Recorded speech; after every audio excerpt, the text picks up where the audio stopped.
With the stresses of trying to make it in our modern world of iPods and cruel lizard overlords, the average person is lucky if they have time to form 3 opinions a week. So kick back and let Oliver Brackenbury give you a few of his own. We've all known a few. We've all acted like one at one point or another in our lives, and some of the people watching, they do it 24/7, 365. 24/7, 366 on a leap year. This week, we're going to be reviewing being a prick. Yes, this is generally regarded as a negative thing, but one of the reasons so many people resent pricks is for the advantages their prickishness gives them.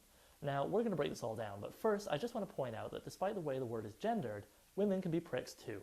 If you are one of those people who needs a female version of a term, I can recommend to you prickettes, prickalitas, and the somewhat blunt prickginas. So, benefits of being a prick. Well, one of them is the 1-2 punch of assertiveness and total self-interest. This has been of particular use to many captains of industry over the years, propelling them along career paths which have been paved with the bodies of those who have been more polite and less fortunate. Another 2-part benefit would be the epic levels of self-delusion and denial that come part and parcel with being a prick. Yes, this alchemical combination allows you to transmute negatives into positives. Somebody says, "Hey buddy, that's a crappy gas-guzzling SUV you got there." They're just jealous. Somebody turns down your sexual advances. Well, they were probably just intimidated by your incredible looks. And if you've got genital warts, man, that's just more nubbins for the rubbins. Pricks get more stuff on account of they're not really keen to share. They also feel a lot less guilt from doing terrible things. And, strangely, a lot of people are attracted to pricks. Why, given all this, it's a wonder that we're not all being pricks. Despite what I just said about sexual attraction, it can be lonely being a prick.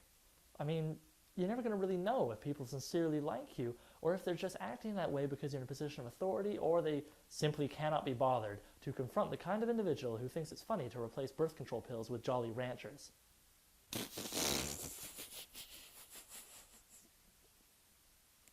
The kinds of genuine friends and partners you attract will likely be pricks as well. Also, odds are you're going to be costing yourself as many opportunities as you gain by your prickish behavior, and I think we can all agree it's very disconcerting to know that people will mourn your passing in the same somber tone as taking a slide on a hot summer's day. Me? Well, I generally prefer not to be a prick, but it strikes me you can get the best of both worlds by being a lovable prick. Yes, if there's anything that television has taught us, it's that you can get away with being a certain kind of prick that lay at the intersection between arrogance, self-confidence, quick wit, and saving people's lives on a regular basis.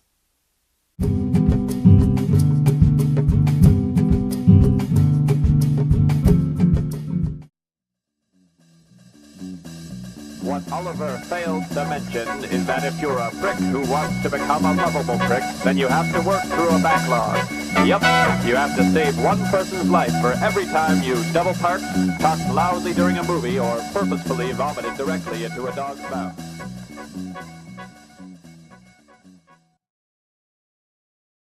Pricks get to have more stuff since they don't want to share. They also get to fuck up the line. They suffer less guilt from doing mean things. Alright, cut.